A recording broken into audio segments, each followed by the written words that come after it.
Marvel's Spider-Man has been one of my most anticipated games since it was revealed at PlayStation's E3 conference in 2016.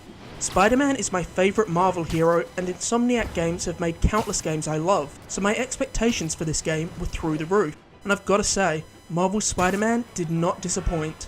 The most important element of a superhero game is how it feels to control our protagonist. That's why games like Infamous and the Batman Arkham series are among my favourites of all time. Thankfully, Spider-Man controls like a dream. Exploring New York in Spider-Man is the most fun I've ever had navigating an open world. The fluidity between the on-foot parkour and the web slinging is unparalleled. Speaking of fluidity, the combat in Spider-Man is incredibly satisfying. Spider-Man's combat drew a lot of comparisons to the Arkham series, but in actuality it plays very differently. Batman feels a lot more grounded and heavy. His style is focused on parries and heavy hits. Spider-Man, on the other hand, is much more agile and acrobatic, with a focus on dodging and juggling enemies in the air. Something I was really hoping for out of this game was a good story, and going by the trailers I was expecting to get that, but the story we got blew my expectations out of the water. I found myself eagerly anticipating every cutscene, and by the end of it I was shocked by just how emotional the game got at times. The portrayals of Peter and Mary Jane in this game are among my favourite ever portrayals of them, thanks in large part to Yuri Lowenthal and Laura Bailey's excellent performances. The game also does a great job of giving them a nuanced and fleshed out relationship. Peter and MJ aren't the only compelling characters in Spider-Man. I also loved the inclusion of Miles Morales, and being a fan from the comics, I was completely invested in his character arc throughout the course of the game. There were two other characters that I found incredibly compelling as well. One was Martin Lee, aka Mr. Negative, who was featured prominently in the game's marketing materials. A lesser known comic character, I was surprised how much I liked this portrayal of Lee.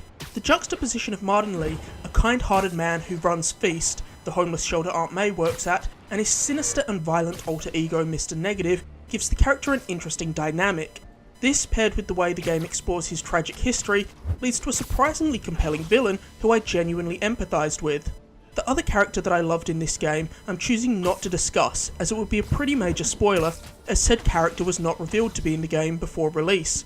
Overall though, I was struck by how well Insomniac managed to bring in important story elements from the comics, while still crafting a world that feels uniquely their own. Marvel's Spider-Man is among the best looking games of the generation as well. The attention to detail is unreal. All of Spider-Man's suits you unlock, of which there are many, have clearly had so much love poured into making them look as good as they possibly can. I also need to call out just how incredible the animation in this game is. In fact, it's among the best I've ever seen. The way Spider-Man moves looks so slick, and the facial capture is extremely impressive, capturing the emotion on the actors' faces in a way very few games manage to. Spider-Man features a world that feels alive, filled with NPCs who will acknowledge you, dynamic crimes occurring throughout the world, and of course a plethora of Marvel Easter eggs. I have never used a photo mode as much as I did in this game. The world is also built out further through its thoughtful collectibles. Across the map, you can find backpacks that were lost by Peter in his high school days. Each of these has an item in it from Peter's past, many of which help flesh out this universe's Peter as a character.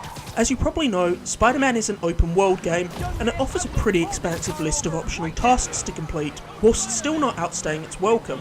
I platinumed the game in about 30 hours, which I was satisfied with, but I'm definitely still hungry for more, which is always a good sign. Some of the optional content in this game includes side missions, dismantling enemy outposts, stopping random crimes, and photographing landmarks. I had fun doing all of these thanks to the game's strong mechanics, but a lot of these tasks are hardly the most original ideas. My favourite of these optional tasks was taking photographs. There are 50 photo opportunities in the game, and an additional 50 secret photo opportunities. I got all 100, and I loved the way it encouraged me to explore the open world and discover countless nods to the greater Marvel universe. Through completing these optional tasks, you earn tokens that can be used for unlocking and upgrading gadgets, skills, and new suits.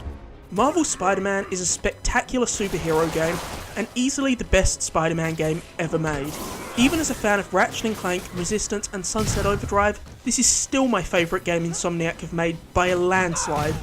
This is a must-play game for PS4 owners and one of the best games of 2018.